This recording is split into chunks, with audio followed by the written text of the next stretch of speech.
Welcome back to another episode of the Big DK Energy Podcast. My name is Danny K, or the DK in the Big DK Energy. This episode is, I guess, themed because this episode is supposed to be releasing near April 2nd, which is World Autism Awareness Day. And for those of you who don't know, I was diagnosed with Asperger's syndrome in 6th grade, which is now known today as Autism Spectrum Disorder, or ASD. And throughout my life, I've met other individuals, especially amazing individuals, who have the same quote-unquote disability, but have somehow just shined through those circumstances. And actually, one of them is across from me today. So we met at the ASD Adult Achievement Center in Altamont Springs, Florida. And whatever reason we both went there, we met, and we're going to find out today more about it. She is such an awesome individual and also very creative. So with that being said, please help me welcome today's guest, Miss Alexandria Bonenfant. Yes, hello. How are you doing today, Alex? I'm good. How about you? Doing great. Thanks for joining us on the show. It's a pleasure to be here. I've listened to a lot of podcasts. I don't think I've ever really been on one. Okay, so welcome to podcasting. Oh, wow. Thank you. Awesome. Yeah, so we've known each other for about 2 years now, since 2020? Yep, almost 2 years. We met around, September, I think. September, October, right at the height of the pandemic. Oh, yeah, and it was actually the height of the pandemic that made me realize and kind of get my diagnosis. Really? So how exactly did that lead to that? So at the time, I was working retail. It was pretty rough, as you can figure, just any retail around... or food service? COVID. Yeah, food service, yeah. Where people were just getting really angry? Angry, and also during that kind of time in retail, we went on furlough when COVID was just getting started, and I was gone for 2 months, came back, and as soon as the place opened, it was worse than Black Friday. Really? Yeah, oh my gosh. I had actually been gone for the week leading up to Christmas, that year before, and I was told that it was worse than that week. Oh god, that's horrible. Were people trampling each other and whatnot? No, it was, we had to bring the line back, which usually swirled kinda in front of all the cash registers. We had to bring it all the way to the back of the store. Oh no, that must have been a headache. Yeah, and then we had to limit the people in the store, so there was a line outside the store as well. It was a pain, but I was doing a lot of cleaning stuff at the time. Okay.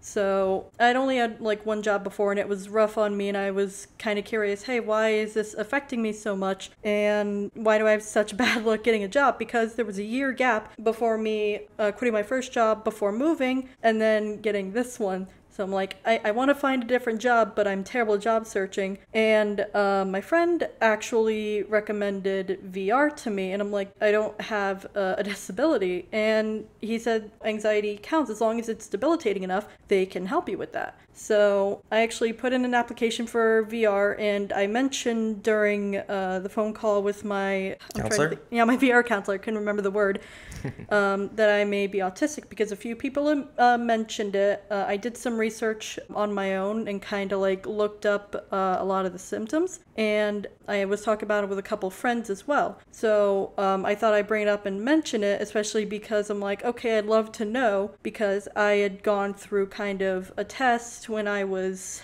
I think, second grade, where my mom had taken me in to get tested for ADD and ADHD, and the doctor just said, oh no, she's just a really active and imaginative child, which is a red flag for girls who are actually on the autism spectrum. And they find that out later, that girls who are really quiet or imaginative or zoned out a lot or just really weird in certain ways or had certain sensory things, they find out later in life that they're actually autistic, and that's kind of what happened with me. Isn't it also true that women in autism is diagnosed much later than autism in guys? Oh, much later, because there's actually a lot of reasons for that. There's a lot more knowledge today about autism, because back in the day, it was thought that boys were more likely, I think 4 or 5 times more likely to get it than girls. I think it is 5 times, yeah. Yeah, but it turns out that autism just manifests in girls a lot more differently. In what ways? A lot of the time because of societal expectations on women versus men. A lot of the times women mask it a lot more than guys. A lot of the time it manifests differently.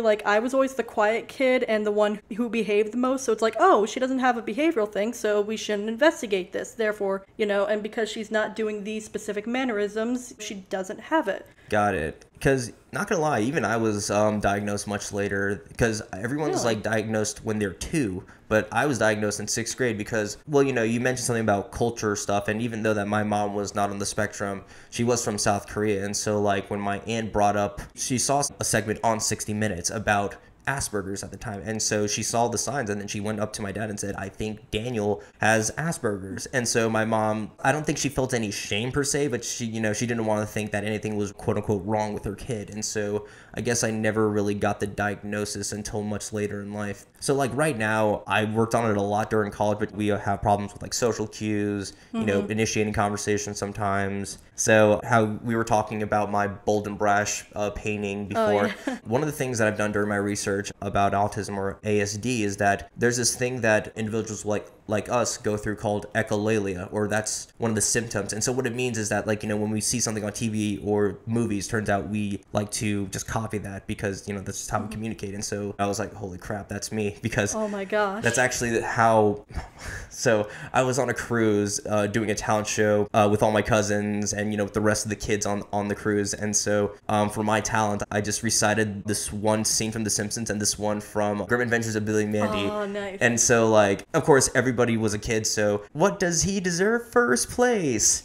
And so my parents were like, uh-oh, you know, something's wrong with Danny. Oh my god. Well, not something wrong, but they was like, something's up. And so 6th grade came, and turns out I have Asperger's. Oh my goodness. That's quite the story. Yeah, I was 22 when I was diagnosed, and Holy crap, and how old are you now? I'm 24 now. So this is very, very recent. Oh yeah, so it's been almost 2 years, yeah. But there were signs when I was a kid. A lot of people just didn't realize that they were kind of signs of autism.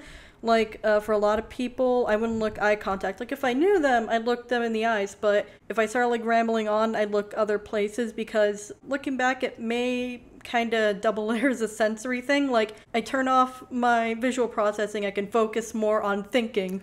I've just kind of realized that, because I'm like, why am I not looking this person I know in the eye? And I just keep talking, and I'm like, oh, that's probably why. Well, every word that comes out of your mouth is coherent, so thank you for that. So if I was trying to look someone in the eye like I am now, it's a bit harder to focus. Okay, and listen, you do whatever makes you comfortable. Oh, awesome. Of course, yeah. This is a chill environment. We're here to learn about you, Alex. Good.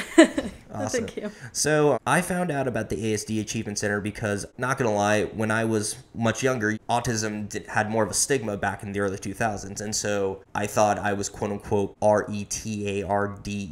Oh god. And you know how we had that stigma? Yeah. And so I personally thought that since I was labeled that, I didn't think I was good enough for women. So that's why my dating life was horrible, because I always had the self-esteem of, you know, no one wants to date someone who's disabled. You know what I mean? And so, of course, much later in life, I learned that's kind of bullshit. So Yeah. knowing that I'm okay, my dating XP is for crap, and in an attempt to boost it, I was furloughed from my job during the pandemic too. And so while I was unemployed, I went back home, and so we were watching Love on the Spectrum, and they mentioned this program called Peers to like help people on the spectrum, one, initiate friendships, and two, teach them how to date essentially. And so I'm like, well, my dating is for crap, so let's check this out. And turns out my parents looked it up, and they're like, a course is being taught in Altamont Springs. That's right in your backyard, Danny. And I'm like, okay, sweet. And then because of my background at UCF, I was a digital media major. So when I heard about VIP Works, I'm like, oh, don't worry, that's just the table. Oh wow. Yeah, it does that. But anyway, so when I heard about VIP Works, it's exactly the skill sets that I learned, you know, graphic design, social media posts, that kind of stuff. And so that's exactly how I met you. Oh yeah. I remember I was in VIP Works level 1. We were both in level 1 together. And you arrived late, I think, because of conflicts with your VR agent. Yeah, dude. So my initial VR counselor, he essentially said that I was not disabled enough for services. Oh, come on. Do you know what he told me, actually? What? He said, I'm going to be real with you, Danny. VR is for people who can't put a fork and knife together to cut a piece of meat. Dude, come on. No. Like, That's what he said in his exact words. oh my gosh. Yeah. If you need help with something, like, you need help with something. Side note, that's actually something that I've learned in the time that I've been like, yeah, I'm autistic, and accepted that, is that it doesn't matter the whole, like, high, low functioning thing. It's a myth, you know? There's, like, a whole wide range of what people can do, what they're comfortable with, and if you need help with something, then you should get that help. Or you're allowed to ask for that help. Someone shouldn't be like, oh yeah, you're not disabled enough for this. Like, that's ridiculous. Right? And so that really caused a headache for me. So how did you hear first about the ASD Adult Achievement Center? Actually through my VR counselor. It's the one that everyone's like, oh yeah, she's really good. I got lucky. Yeah, that was the one that I was recommended to try to get to as well, but then because you live in like some different area code, no, you gotta stick with this one guy. I go, the guy that says that I'm not disabled enough, thanks. Oof. That really helps. Yeah, but I actually called her. She got me through all that. And when I mentioned, hey, I may be autistic, she actually, I'm not sure if she fully put that into like the report or her notes, but she had to get me a psych evaluation anyway, just to confirm that I still had anxiety. Because if they confirm my anxiety, I could get services. So I got the psych evaluation, and because I wasn't like there specifically to get the autism diagnosis, they couldn't officially diagnose me with autism. That's the thing. But here's the funny thing. They still gave me a diagnosis. Officially, I have other specified neurodevelopmental disorder with significant features of autism, which a lot of women also get kind of misdiagnosed. And the psychologist was even like, hey, if you can, like, try and get an official diagnosis later on. But also, like, I have that, and it's like significant features of autism. Isn't that basically that? Autism? Yeah. And also, like, I know it's like on a few of my doctor's papers, I still need to get these like checked or fixed. They're like, oh, she's autistic. And I'm like, is this official? Like, what did they write? But I basically have autism, like, there's no doubt about it. That's the thing. It's like, I learned a lot of social stuff through my fraternity back in college, but then at the same time, I was like, you know, a lot of these things that people say with Asperger's, I kind of, quote unquote, not overcome, but, you know, kind of overcame. Mm-hmm. And so, like, when I had to go get my reevaluated, since my last evaluation was, you know, years ago, you know, I was thinking, how would I describe it? It's like, I hope I wasn't misdiagnosed in a much younger year of my life, because I don't want to feel like I lied to everybody. Because it wasn't like my fault that I lied. It's because this is what I was told. But then they were like, no, you have Asperger's or ASD with little signs of depression and anxiety. I'm like, okay, sounds about right. It was the opposite with me. Like, I was not diagnosed. Well, of course, no ADHD, no ADD. But that was in like second grade, which was what, 2006, 2007 for me? Maybe 2005, even if it was earlier in the year. So yeah, that's like way, way back when it's like, oh yeah, girls rarely have autism. It doesn't feel that long ago, but it was. Just 2006 or 2005 in general. We still think that the 80s is old, but then we realized that, you know, the 80s was like 40 years ago, not 20 years ago anymore. And so, I don't know, that kind of just shifts some perspective in my mind about, you know. Oh yeah, it doesn't feel like that long ago, because I can still remember, like, being certain places then, but then I remember, oh yeah, I'm 24. Of course I'd have more memories. Of course, more core memories unlocked. Oh my goodness. But yeah, I got that diagnosis, and because it was still considered a developmental disorder, I was able to get services, and this was right before not semester, I'm thinking like this is college, what's the word I'm looking for? I think they called it semesters at ASD. Oh, they did? I think so, yeah. But yeah, this was right before like the new semester, and so I didn't get a chance to actually check out the program beforehand, but I went to the experience day, I think it was, and we got to like try out Canva a bit, and I got to play around in it a little bit, and they're like, oh no, like, your stuff actually looks good. And I'm like, wait, are you sure? Like, I put a pumpkin on screen and like a few little decorations. I don't know what I'm doing. Well, have you always been an artist of some sort? Oh yeah, like, my mom has told me that since I was a kid, I'd like paint and draw like these amazing things, and I'm like, I highly doubt that me, as a 1-year-old, painted these incredible things. Of course, it's the parents talking. You know, parents are kind of weird with some stuff, especially like, I don't understand why they keep pictures of their kids naked when they're kids. Oh my gosh. It's like, I guess, quote unquote, it's a parent's thing, but I still don't get it. Oh well. I don't know. So, since you've had like a love of art, I guess, do you have any other core memories that can be unlocked in terms of where your artistry bloomed, per se? Like, did you watch a certain cartoon and you were like, I'm going to try to redraw this? You're not gonna believe this. Sailor Moon? Warrior Cats. Really? Hear this. So in second grade, I actually made this one friend who, they were into the Warrior Cats books, and they were drawing some of the, like, the characters in it. And they're like, hey, you can like simply draw cats. Here's a piece of paper. Here's how I draw them. And I copied it down. And then from there, I started like reading the books, drawing like these little cat figures. And then I got into like all the animations that people were making of the community, which the community is still big today with like animators. They make some fantastic stuff. Like, it's still an inspiration to me, like what kind of stuff they can do. I'm like, how are you not in the industry? But I looked at these and I'm like, oh, I want to like make some of these animations or draw or animate like this. And I kept drawing. And then in like middle school, I got made fun of for like only drawing like cats and wolves. I'd had people like take my sketchbooks and draw stuff in them, and I'm just like, are you serious? Yeah, it was terrible, but kids are mean in school. Yeah, but I would get them taken. So this is around the time that, of course, I would get into anime around the age of like 13 or 14. So I started trying to draw people more. And then I came up with my own little story with a lot of like little anime tropes in it, and I just kind of built up from there. I went back to try to draw cats like later on in life just to see like, oh, how well do I draw them now? And I look back and forth and I'm like, wow. You see the difference between, it's like, wow, I thought this was good, but then look at the improvement. 12-year-old me would be proud and wondering why I am not animating right now. Right. When I was much younger, I actually was bitten by the drawing bug as well, for example. So growing up, I played hockey, but then I was a huge fan of the Florida Panthers in South Florida. And so what I did was I drew every single NHL logo just by looking at the computer screen and just tried to draw it by hand based on what I was looking at.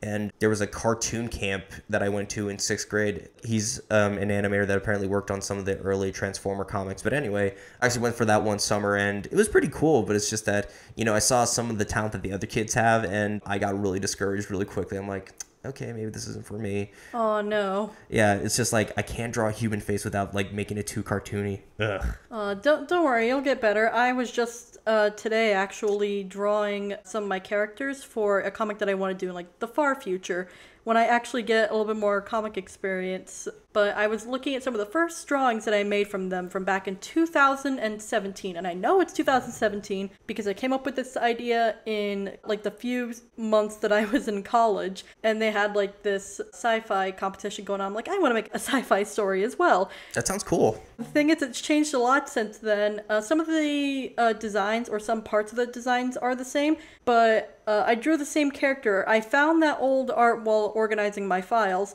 And I look back and forth from like 5 years ago, and I'm just like, wow, this character feels more alive. I don't know how to explain it, but they feel more here. And it's a great feeling to just like, hey, maybe in another 5 years, I'll look back at my old art and kind of have that same feeling that I'm drawing now. If only I can keep going. Hey, you're doing a fantastic job, though. Like, you actually drew my D&D character, which Oh, yeah. And it was phenomenal. It seems like that, one kind of skill that I notice as being someone in the digital realm is that animators are kind of in big supply right now. Oh, yeah. I don't think I could really be, like, a full animator. I took an animation class, but, it went well. The teacher was great. I learned a lot in that class. But, like, animation is a lot more work than people realize. You have in-betweeners, you have colorers, you have people who, like, help out. But for the most part, it's rough. You just sit there drawing pictures over and over again. It's very slow work for only a second. Yeah, even a second. I was going to say like a few minutes, but yeah, even maybe a few seconds of animation. I don't remember the exact number of cells, but when I was at the cartoon camp, we actually made our own cartoons, and we had to draw it cell by cell. My first comic was Kirby rolling along a fence and then trying to eat something in the electrical socket and then electrocutes himself. But even that took forever. Oh yeah, animation just takes a long time, especially frame by frame animation. There are shortcuts and different like tricks you can do in animation to draw things a lot more quickly. Especially for a lot of television shows, you can kind of notice if you know the tricks, like maybe animating the mouths while maybe only doing like a still frame of somebody, or doing only a couple frames as they're turning in, only animating the mouths or a few parts of the body. True. And maybe a bit of camera movement to make it look like it's moving more more than it is when you have a limited budget or a limited time. See, that's exactly how South Park did it originally, because I guess now they do it digitally and online, or not online, but on the computer. But like at first they would have like different mouth shapes. For example, one would be the L sound, one would be the ha ha ha sound. They would just switch the mouths and then, you know, click the space to get the frame. And animation is cool, and props to those who can animate, but they also have their entire lives consumed by just animating. Yeah, and I can't really speak for a lot of animators because I'm not in the animation community, but I really do hope that they get some free time. They work so hard. Right, and I hear that paying, you know, really good animators is a problem in the industry, and that's why, I don't know, like, for example, I'm a huge fan of Demon Slayer, and so there was this one scene from the most recent season where one of the higher-ups in the show, they're called Hashira, and he was fighting one of the main villains, and the fight scene was just gorgeous. And so I remember some people commenting, this is what happens when you pay your animators, and they can do amazing such works that just baffles people's minds. Oh, yeah.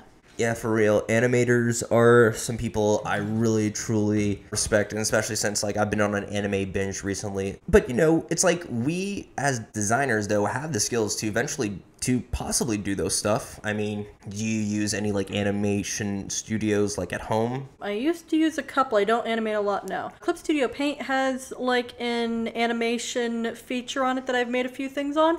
You can make assets on other programs and bring them into video editing softwares, such as Premiere Pro or DaVinci Resolve, or make animatics that way, which is something that I've kind of dabbled in a bit before. Oh, that's pretty sick. And have you brought these design aspects into the real world, like in terms of like occupation-wise? The experience with actually like making the animatics gave me a lot of the skills to edit videos in Premiere. And especially during the internship that we were both in, we started using Powtoon, which it's great for making fast videos. It's not very accurate in terms of, you can't put layers on the screen. You can only work in terms of every fourth of a second. Back when we worked with it, it was every half a second. Oh, that's right. I didn't know they made that update. Yeah, great update, except I wish that you could actually go frame by frame like a regular program, but then you couldn't really do much work with it online since it's web-based and they're not as powerful. But I did use a lot of those skills of editing and cutting things up and timing and all of that. And I guess that's why I was able to make videos so well right off the bat during the internship. Oh, awesome. And then I know that afterward you all did some other work for another company kind of related to ASD, right? And you told me you did some voice work there, right? Yeah, it's the company that kind of branched off of the graphic design internship with ASD. Okay. And so you did voice work for their clients and whatnot? Yes, that is where I currently work. Well, soon the company's closing. I'm going to have to find another job. But during that time, I did voiceover work for them. And at first, I had that problem that I've had before with hearing your own voice. How does it feel listening to these noise-canceling headphones and hearing yourself? I've had headphones like these before, and for a while I got kind of used to my own voice, but it just kind of became part of the background noise when I had them. But then when I actually got back to recording and listening to my own voice, and this client, you know, they had to have a voiceover thing, and when I was just like, yeah, I'll give it a shot. Basically, I tried it out, I listened to it, and they're like, oh yeah, that sounds really good. I listened, I'm like, oh, my own voice, ew. Gross. That's how it used to be, but then I realized as a podcaster, you know, I kind of have to brush that aside because what's the point of having a podcast if you can't stand your own voice? Yeah, I got used to it after a while, and I even, when I was going through old files, like checking to see, like, hey, do I need this one? Do I need this one anymore? Like, can I bundle these together? What's this file?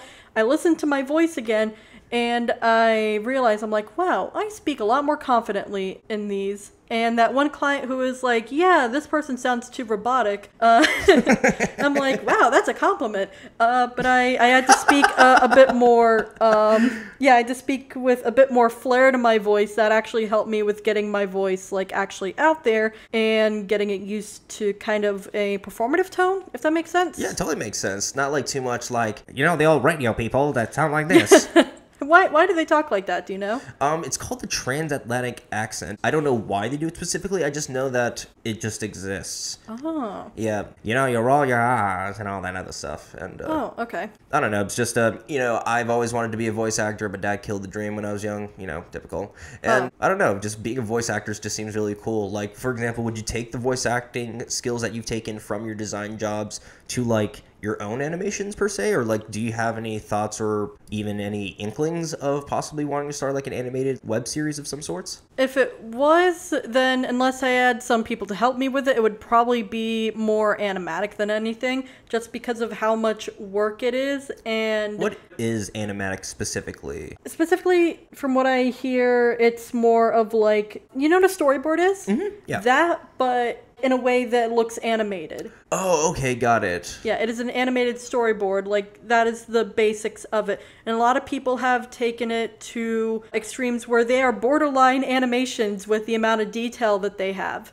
Like, they have just blurred the line with some cases, or with some animatics, they like take some of the assets from them and they actually like move them around almost like they are animations, and those are really impressive. Those are really cool. But a lot of the times, because they're a lot less detailed, they're used to as just sketches to make the future animation. They can look a bit more rough. But for a lot of people where it's like, oh, I'm just making animatic, it's going to be a final thing. Sometimes they put the time into it and they polish it up a bit and they make it look a bit more refined before they put it out into the world. Okay, that makes a lot more sense. You know, just I'm sorry. So one of my professors back in college, he was like one of my last professors. And I don't know, just the way that you described it, I feel like some bad animators, it's just like, you guys just got to polish the turd and that's it. That's all you got to turn in. And so not saying that you did anything like that. I'm just saying that, you know, just how you described it, I feel like that's just literally polishing up a turd at the animatic is bad enough. But if you think about it, like, there's a lot of them on YouTube, like people just trying to make like animations quickly, and that makes sense. But also, if you look at like a lot of the behind the scenes stuff with movies and you see like those sketches that kind of are really stilted, and like I said, they're only like sketches of the movie and you hear like the rough voice acting in the background, that's an animatic. Oh, okay, that's what that is. Okay, because I remember that being like on bonus features for like Shrek and whatnot. If you think about it, it's an animatic because you have the storyboards playing like an animation. Yeah, that's basically it. Okay, and so like, you know, when the character jumps up like that, you'll hear the up tone of voice, you know, like, oh, did you just find something? Or something like that. They do like a rough kind of first reading or like really quick way of making that, so they know what the animation or the movie looks like before they actually film it, before they get all the like cameras and crew in. Of course. And it's really important for that, but like I said, that could be used for making like a bigger project. People can make them as like a quick way to make something close to animation. But I've done like a couple of like short ones to kind of practice with editing, and especially to practice like layering everything, kind of get to know what it takes to like make one of those. But I'm not very detailed in them. I'm just like, yeah, I'm gonna do these for fun, you know, just whatever. And I made that, and then when I actually started doing them for work, I'm like, oh, I know how to key point things, or I know about these transitions that you can drag in, or I know how to layer these so that they look good in a video. So that actually did help me with my job. Well, look at that. And so besides what you do for work, do you have any projects yourself that you do personally as an artist? A couple drawings here and there, and I'm trying to make a comic right now. And what's that comic about? I've been under a lot of stress right now. I have not been able to work on it, but it's actually just a comic about... How do I describe this? What is the elevator pitch for this? I've barely ever thought about it. I'm not a CEO, so you don't have to worry about what I think of it. It's garbage! I'm just kidding. It's a mermaid and a human, and in this world you have charms that can kind of switch you between either mermaid or human. And the two of them travel together, kind of adventuring together while trying to avoid sirens, which is their specialty because one of them is deaf and can't hear siren songs. And they decide to just travel at night to avoid them, since in my story they come out during the day. What are the characters' names? The main character, the girl I said was deaf and can't hear siren songs, her name is Regina. The other girl, who is an actual like mermaid, so isn't affected by them, her name is Grace. Grace is sorry, I just forgot the word. She is a dolphin mermaid, so I'm really excited to like draw one of my favorite sea creatures. Used to be my favorite, but now sharks have taken that place. Really, what made that shift? The actual experience to swim with them. Oh, so you found swimming with sharks more enjoyable than dolphins? Yeah, because I got the experience to do both because I'm like, sharks aren't loved enough. They do get a bad rap. They do because of like Jaws and the thing with, oh, you know, lots of people on the coast are killed by sharks every year. Do you know how many people are killed by cows and wolves every year? I'm pretty sure you're more likely to die from a coconut falling on your head than a shark attack. Really? That's what I've heard. But yeah, cows kill more people a year. And I know that people are around cows more, but still, a lot of the time, some of these are unprovoked attacks, but it's also the fact of they're wild animals and we're kind of in their area part of the time. And apparently, when a lot of the divers have flippers, they resemble seals, which seals they eat a lot of. Or like on surfboards, yeah, from like the silhouette from below. Oh, that's right, yeah. Plus, I'm pretty sure most shark attacks happen within like 3 to 5 feet of water or something like that. They're very shallow water hunters. Yeah, and a lot of the time, if you're eye level to sharks, they're perfectly fine. Like, there are cases of like sharks enjoying being pet by people. I've seen those videos. They're very wholesome. Yeah, so I got a chance to do that and also swim with dolphins, but swimming with sharks, When did you do that? Actually, earlier this year. Oh, nice. But that was a lot of fun. I had one like swim right under me, just like, oh hi, yeah, and just keep going. They're like water dogs. Water puppies. But yeah, this was under like supervision though, and all the money went to shark conservation as well. Awesome, because I don't know what the exact number is, but a lot of them die from being made into shark fin soup. Yeah, what they do, they take the fins and just take the sharks back into the ocean. Just leave them to die, and it's really sad. I'm like, yeah, the money goes to that. Yeah, sure. And it was such an experience, and I'm like, I love sharks now. Dolphins are, nope.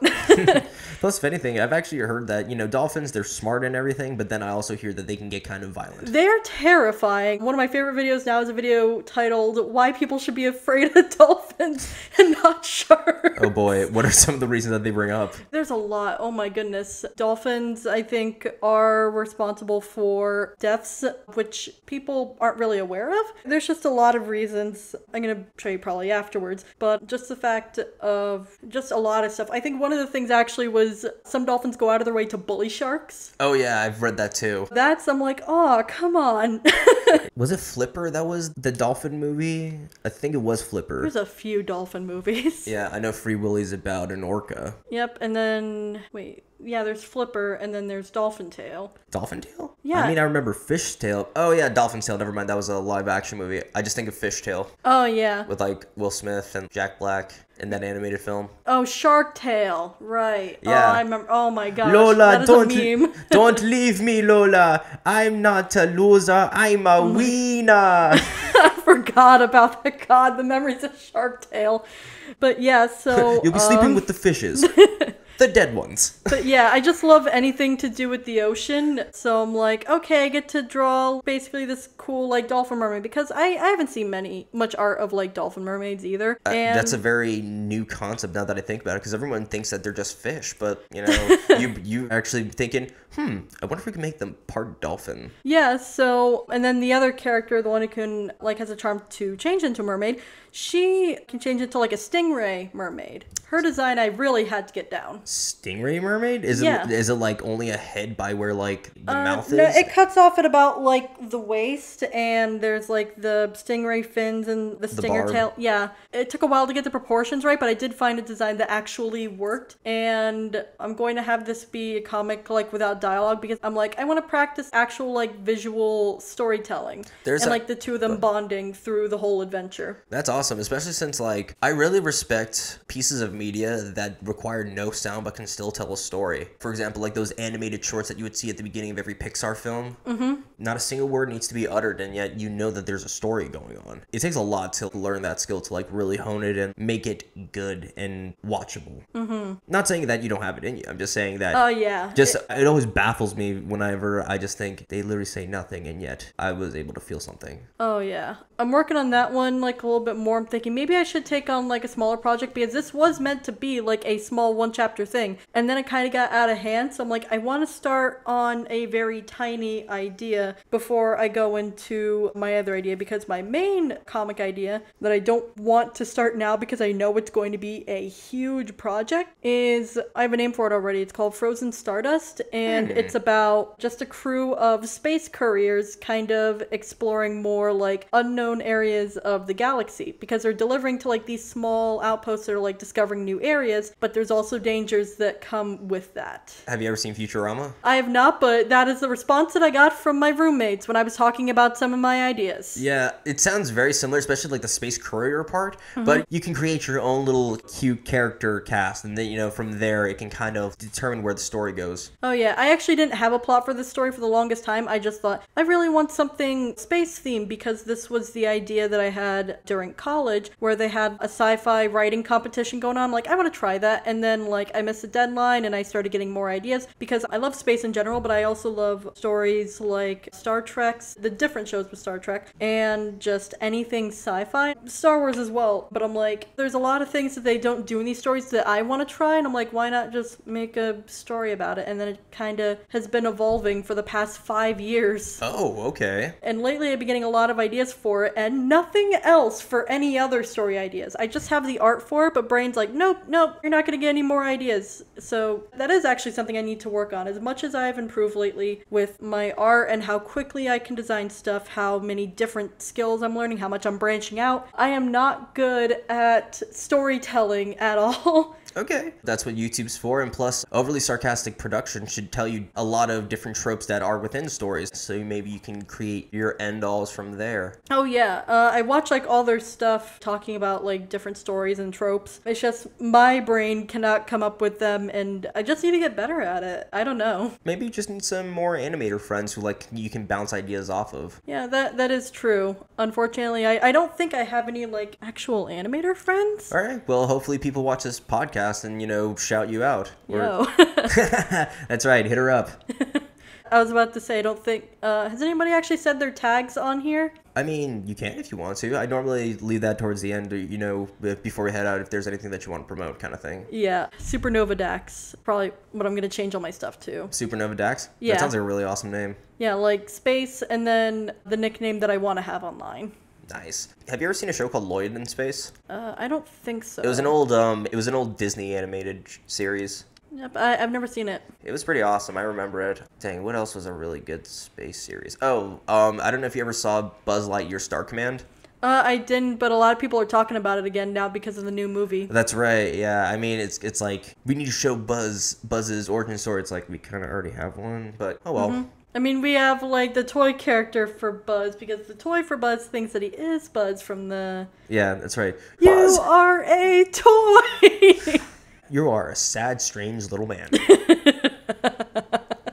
It's so weird thinking that it's Tom Hanks and Tim Allen as those voices. Oh my gosh, I never realized that. It's really weird when you think about it, especially since, like, Tom Hanks is one of my favorite actors growing up. My favorite movie of all time is Forrest Gump. Oh, wow. I used to watch the movie a lot as a kid. What's one of your favorite movies? I don't know if I have a favorite movie anymore. It's just kind of been like on the wall lately. It used to be the first two How to Train Your Dragon movies, and then the third one came out. It just didn't click with me like the others did. Got it. Those first two films were amazing, though. Oh, yeah. The second movie got me into the first movie, actually. I watched the second movie first. I'm like, oh, I'll give the first one a try. That's actually how I think I did it, because I was actually working at a movie theater when How to Train Your Dragon 2 came out. Oh, wow. And so, of course, I had free movies that summer, so I was like, okay, time to check out the hype. And I was like, this is pretty awesome. Oh, wow. I don't know, like the third movie, like every time I see anything How to Train Your Dragon, I just keep thinking about how it ended in the third movie and I get sad. Oh, have you ever seen Game of Thrones? I saw like a little bit of it. It just wasn't my cup of tea. And then I was like, yeah, I'll see what people talk about it, like how it ends, because there's just a lot of stuff going back and forth. A lot of characters die. I'm not really into a lot of stories where like people you're attached to die. Like one or two, that's fine. Oh yeah, well, but like every other person. This is definitely not one for you then, because I remember.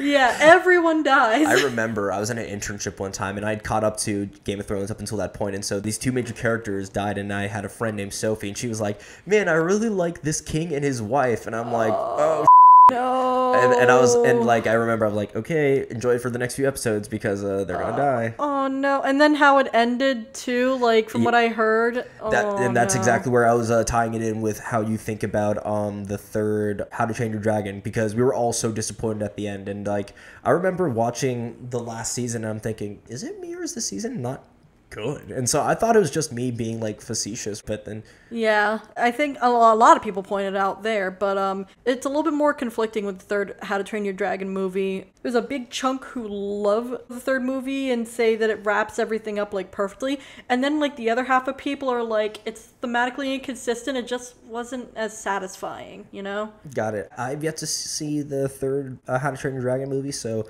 I will let you know what I think when I watch it. Alright, will do. But apparently they have a TV show out now, and everyone's like, yeah, this isn't as good. Yeah, honestly, they just could have kept it as a movie series. Yeah, I mean, from what I hear, the Netflix TV shows were good. Really? Yeah, I haven't actually seen them yet, but from what I hear, it's like, oh yeah, they do everything pretty well. I guess I'm gonna have to check it out then, especially since I don't know, Netflix kind of gives me an aneurysm sometimes because it's like I'm trying to find something to watch while eating, but then by the time I'm done eating, I still haven't found something to watch. Oh yeah, one show that I just watched recently on Netflix, which is saying something because I never watch Netflix anymore, was Centaur World, and my roommate wanted to watch it because of the villain. I wanted to watch it because I heard that there was a lot of like really cool animation things in there, which is true. They go to different styles between the two worlds. The main character sheet changes every couple episodes with how she changes according to the world and the personal character growth that she goes through, and it just absolutely like radiates 2008 internet animator energy. I'm gonna have to check it out then. It kind of reminds me of this one animated movie I watched called Dante's Inferno. It's based off the video game that came out in 2006, I want to say, or something around that time. But anyway, for some odd reason, every time that Dante Alighieri goes into another layer of hell, the animation style changes. Oh, that's cool. Yeah, it's interesting. I don't know, just hearing that reminded me of that. So, yeah. Yeah, it's interesting. Man, this is awesome. Really good stuff, Alex. I love your story, and especially, like, hearing what goes on in, like, an artist's brain, going through into all those details and whatnot. Lots of rambling and just the two brain cells bouncing back and forth. Apparently they hit each other once in a while, and an idea just... Well, would you look at that? And we're having such a great time that we're actually at the last part of any Big DK Energy episode, which is actually one of my favorites, and that is the bonus question round. 10 questions that you do not know about but are fun to answer, will not get you in any trouble. Oh, wow. So, with that being said, Alex, are you ready? Sure, yep. Excellent. All right, so question number 1. If you could live in any cartoon world, which one would it be? Ooh. Oh, no. I have to choose. Yeah, you gotta choose. Ah, dang. Probably She-Ra. It's just so pretty and magical and everything. Is that the one where, like, one of the women is, like, a cat person, has, like, one of the eyes is green? Or, like, wait, are they green? Was it green or was it, like, yellow? I couldn't tell. I think it was yellow, but you know what I'm talking about, right? Yeah, Catra, yeah. Okay. I just thought about it, and as soon as I thought Cartoon World, I'm like, that world is pretty. Number 2. You found a pencil that brings things to life when you draw something. What are the first 3 things you are drawing? Okay, time to bring my entire cast of Frozen Stardust to life. Does that count as one thing? I will count that as a collective entity of 1. Cool, so that entire cast minus the villains, because no, I don't want to deal with that. Oh, you made the villains too powerful? Not too powerful. I made them some very colorful words I'm not going to say, but very mean. But okay. That, probably like just a pet that I can have there and just hang out with. Like the one on your shirt? Oh yeah, I forgot I was wearing the little cat with the bat wings. I could draw that, yeah. I think it's adorable. Oh, thank you. Is it gonna talk? Maybe. I don't know. If it talks, I have to imagine a little bit and give it a fun voice, you know? Like, what was Sabrina the Teenage Witch's cat's name? Salem. That's right. I don't know. That's the only one that I can think of. Oh my goodness, yeah. And then, yeah, it could literally be anything. That's the problem. You gave me too many options. Draw myself a good car, hoping that my other car doesn't hear that, because the last time I badmouthed my car, it heeled to escape its feelies and crashed. Oh my god, I'm sorry for laughing at that. No, but that's okay. That I make that joke to get over the stress of that. But a couple of years ago... That was funny, though. Yeah, a couple of years ago, my car hydroplaned. Oh, no. And... That's scary when it happens. Oh, yeah, that was extremely scary. But thankfully, now I have a car, and the air conditioning actually works in this one. And it is... Let's go. It is good for its price. I don't want to badmouth this one because I am afraid. It's all right. Maybe you can draw, like, a flying car. There we go. Yeah. Actually, transportation where I don't have to, like, be stuck in downtown traffic. Oh my god, do you know what would be hilarious if you like drew a gas cannon that actually filled up the car? Oh my god, free gas. If you want to do that as the fourth option, we'll count that as part of the car deal. Oh my gosh. Number and one that doesn't give off emissions too. Okay, you know what? I like that. Creative and environmentally sound. Yeah. I like it. Question number 3. Who is a hero of yours that isn't a friend or family member? They don't even have to be real. They can just be someone who inspires you. Honestly, I just had a thought. Zagreus. Because Hades the game. And this is going to be weird, but around the time when I was still living with mom and working on moving out and working on finding a job is when I started playing the game Hades from Supergiant Games. And the thing with that is the game is about Zagreus, who is the son of Hades, trying to break out of the several shifting layers of Tartarus, Elysium, Asphodel, and just break out of there and reach his goal, which I'm not going to say what it is. Okay. No spoilers here. He gets killed over and over again, gets sent back to the beginning where is like kind of terrible at the time. Daddy gets a little better, but you know, it kind of radiated and connected a little bit with me trying to get out of that situation. It felt like everything that I tried to do, I just got sent back or it wouldn't work and I wasn't getting out. And you could hear Zagreus in the middle of runs when he was trying to like make those escape attempts going, I could do this, I can do this, I can do this, or one area cleared, on to the next, or all these like just kind of inspirational words are like kind of going through that in the video game and it kind of like reflecting a little bit of my real life, like, yeah, if I could... It resonated with you. Yeah, if I could get through this, you know, I may get sent back, but I'm gonna get like slightly better and better until I get through this, which is probably why I'm playing so much Hades lately. Wow, that was awesome. And that was so poetic as well, how you described that. That's such a unique answer. I love that, Alex. Yeah, say that after I tell you that I have 400 hours on that game. Dang. I have something similar to that on a game that I have called Mountain Blade Bannerlord. It's pretty cool. Number 4, what is your dream vacation and itinerary? Either going to the beach or visiting Oregon again. Actually, it could be both. Oregon has a beach. That's and right. It is lovely. In fact, I'm pretty sure, actually, since I know you like sci-fi, I'm pretty sure it's the dunes on the beaches of Oregon that actually inspired Dune. Oh, I haven't actually seen Dune yet. I hear it's very good though. It is very good. And just a warning though, it's part 1, quote unquote. They just didn't say it first because they wanted to see the reaction of the first one before they went into part 2. But like, if things don't look very complete, that's why. Yeah, and just like resting. I'm doing so much lately, so it's just like I wouldn't even have an itinerary. I just go to a really pretty place, maybe even like some place that snows, a beach or a place that snows. Yeah, and just get cozy. I could go for one of those actually right now too. Oh my gosh. Vacation in general sounds nice, but yeah, laying down on the beach just like, okay, absorbing I'm here the suns. now. That's okay. I should probably do that too. I'm kind of pale. But Oh wow. Number 5. You've been tasked on creating a new fantasy series. Who are the 3 main characters and explain each of their roles? Ooh, okay. Now this is the plot thing that I'm not very good at. Okay. You don't have to say what it's about if you can't think of anything, but just tell us about like 3 characters that you would just love to see as like the protagonist of a story. Actually, I know of one, and it's actually my D&D character. That counts as fantasy. But recently I found out that her story, which had been on hiatus for a long time, it's not going to happen. Like the rest of it isn't going to happen. And I'd grown so attached to this one character. Her name is Maka, and a little blue tiefling girl. And I'd grown so attached to her character, and I'm like, I kind of want to make it its own thing.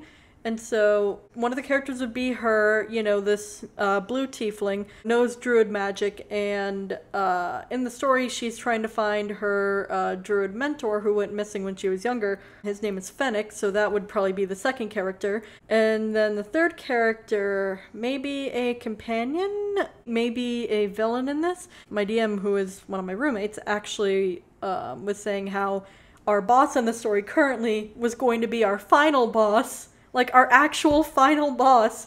and she is a Yuan-Ti, which is a snake person. Oh, okay. Who knows, like, psionics. So, like, mind magic manipulation stuff. Got it, like telekinesis and that kind of stuff? Yeah, sort of. And strangely enough, there was another psionic character who we had to face who was super overpowered and used to be their character. Oh, great. We love OP, don't we? Yay. But luckily he was sealed into an eternal prison. There we go. So we're never going to see him again, probably. There we go. Number 6. You kind of did it for number 4, but I want every single detail. Describe your best beach day. Chilling on the beach a little bit, definitely in the shade or with a ton of sunblock because I am pale.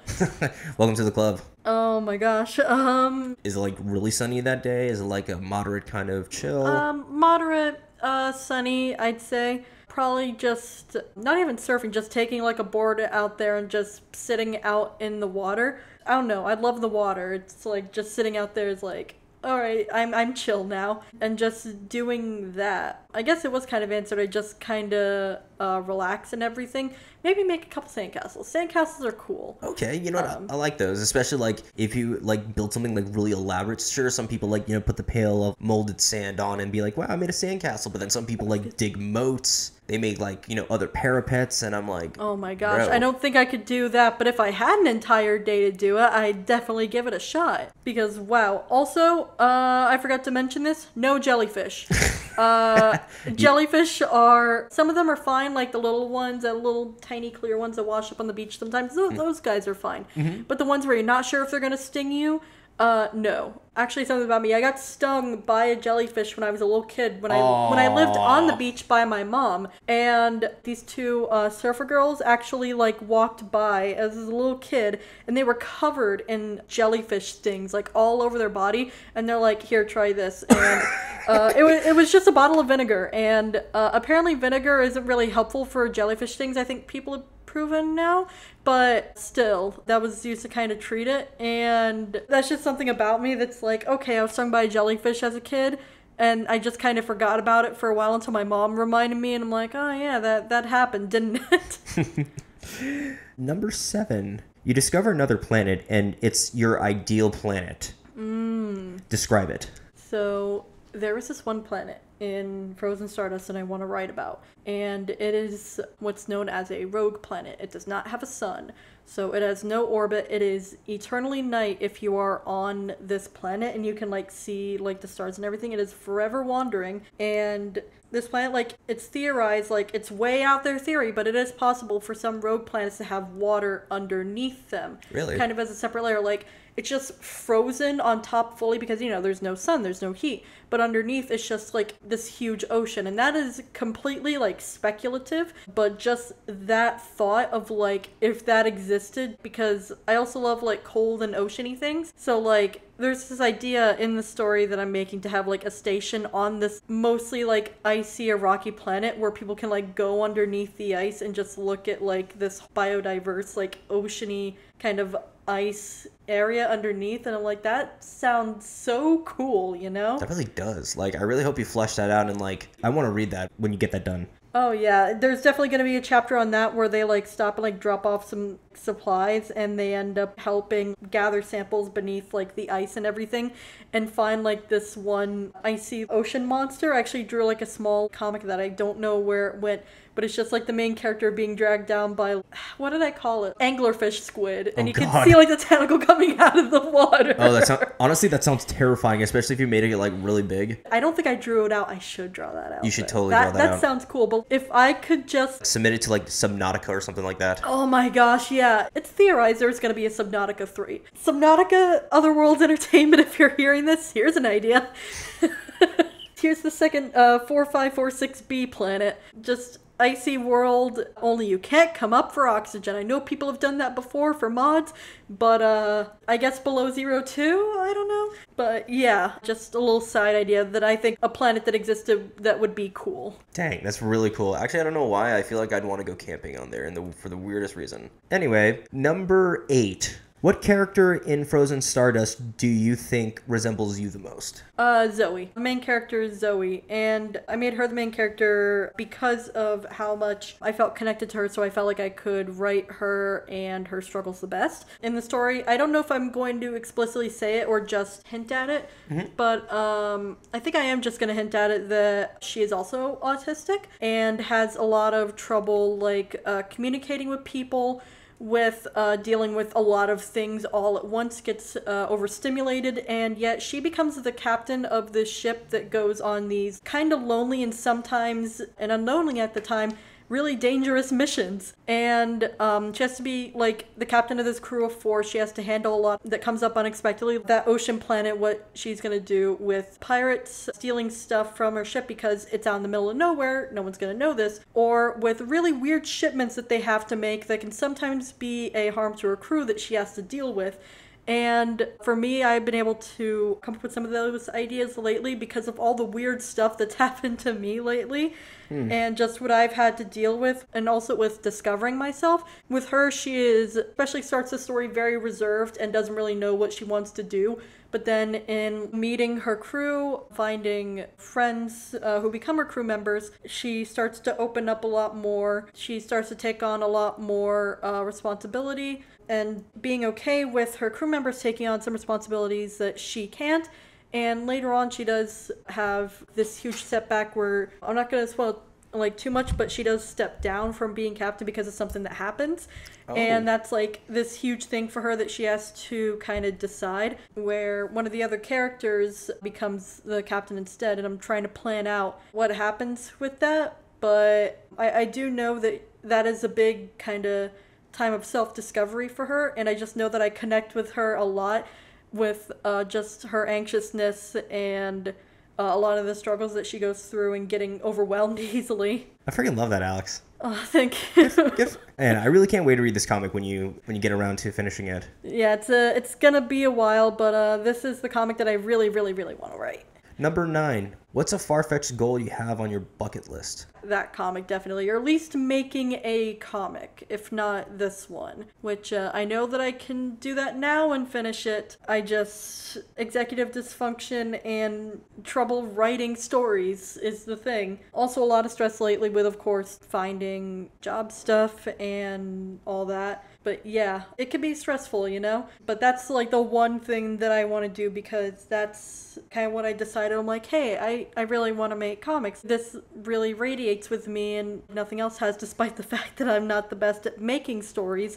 I like a lot of the sequential drawing that's made, and when I do have a story to actually make a comic out of, I feel a connection with that. So I'm like, if I can get better at that, I can definitely accomplish that. I think you got this, Alex. Aw, thanks. You definitely got this. And number 10. We're having so much fun, we're already at the last question. Oh, wow. And it's a question that I ask everybody, but the answers always vary. And that is, what is your best, most recent accomplishment? Dang, that is a loaded question. Wow. I'd say the best one is probably the fact that I moved out of my mom's place recently, I guess it'd be now. That was almost a year ago, actually. And even though it's been rough and there's definitely been a lot more that I have been able to do lately, that is like one of the biggest things. Because even though I did move to Oregon to live with a friend back in, 2018, I was looking for a job around that time. I didn't know that I was autistic. I was having trouble finding a job. And with moving out and actually like coordinating and living with roommates, that's one of the biggest things that I think I've ever done. That's so awesome. A lot of individuals on the autism spectrum, since it is a whole spectrum of individuals, some people unfortunately, or not unfortunately, it's just that they have a different set of circumstances and that has them kind of required them to stay home. But just the fact that you're willing to take the step and be independent, that's powerful, Alex. I really hope you know that. Oh, thank you. And especially because I don't think I've mentioned this, but around the time that I found out that my current roommate was looking for roommates, that was around the time with the second semester, I think, of the internship. And right before that started, or right as it was starting, and he's like, hey, I'm looking for 2 more roommates and there's going to be an income requirement. And I'm like, okay, so this place can help me find a job when I finish this up. And so the program the other programs that I was in went on for a bit longer than I thought they would because of certain days off that we didn't expect. Okay. But I was in that program, I was in 2 others, and I was in peers at the exact same time. Went through job searching stuff, and after only going through 2 levels of the internship is when I got hired by the job that I'm in now. So the thing with that is I got hired just at the right time, because 1 or 2 days after I got actually started working and signed my contract there is when my roommate was asking for the income requirement proof. Oh, look at that. Perfect timing. Yeah, perfect timing, but also that was a stressful time because I was dealing with all that like unexpectedly, and I'm like, I don't know. Looking back on it, I have no idea how I got through that. But you did. I did, but I have no idea how I did. Well, whatever it is, Alex, you did it and you killed it. And like I said, living by yourself is huge, especially like in terms of like maturation and growth. So kudos to you for that. Oh, thank you. Of course. And so, listen, I had a great time speaking with you, Alex, but unfortunately, we are at the end of the show. And so I just want to say thank you so much for taking time to come out and share your story with us. Thank you. It was great actually being on a podcast. Like, wow. It's an exciting experience, isn't it? It is. Wow. And also, I just now noticed your hat. I didn't know that you made a custom hat for this. I did. That's right. Due to the company in Miami ID and all, we now are starting to sell merch. So why I invited you on the show, Alex, is because I remember meeting you at ASD and doing the video for success stories about, people who went through the programs, and you were one of them. And honestly, now that I look back on it, I can totally see why you were definitely one of the ones picked. I mean, like, you were diagnosed late in life, and yet you still had to deal with all the BS that you had to deal with up until that point, but it's just that you didn't know. But even then, now you're living on your own, you're a designer, and you've just done so much for yourself, leaps and bounds, and it's pretty kick-ass, Alex. And so it is for all those reasons that I think you, Alex Bonenfant, have big DK energy. I love that. I still love the name of your show. Well, thank you very much.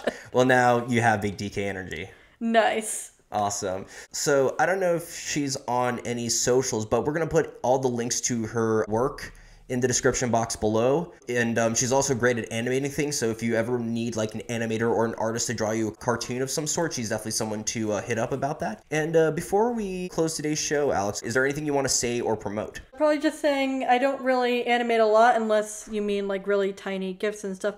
But I do enjoy making little animatics. Those are fun, and I personally feel like I'm gonna make them. Like the one video I have on my YouTube channel, I've definitely improved since then. But comic is coming out soon, hopefully. My Twitter is currently inactive, even though I'm planning on getting back on it soon to actually post my art. And I am currently looking for work right now, hopefully in design or illustration, because I need to pay the bills, unfortunately. I feel that. Well, Alex, you're an awesome person, and all good things are going to come happen to you. So, anything else? Just, if you're watching and you yourself are autistic or think you might be, then that's like a huge realization, and I know not a lot of people get to find that out in life if they don't know already. It's scary, but it's also relieving finding out. Finding out that I'm autistic is like one of the best things that's happened to me, and I've definitely noticed a lot of things in the world that I'm like, I definitely like fit into this, or like this could be better, and just realizing that has been such a realization to me. And if you feel like that too, then yeah, that's great. You do you know? Exactly. And, also see if you have a diagnosis. Don't be afraid to say something, because it was me going up to my parents and saying, hey, I think I might need a therapist, that eventually led to me being diagnosed. So if you think that someone that you know or even yourself wants to get tested, just try it out. I mean, if you have the money, yeah, because from what I hear, it's very expensive. I was lucky enough to have VR sponsor the testing for me, just because it was for vocational reasons, Got it. It may be hard to get tested, so that is something. Exactly. But then also just know that there is a whole spectrum of individuals, and it's not just one blanket term. You have people like me and Alex. We're two very different individuals, but that doesn't make us any too different. All right. With that all being said and done, I'm Danny K at the Big DK Energy Podcast, and we are signing off. Right.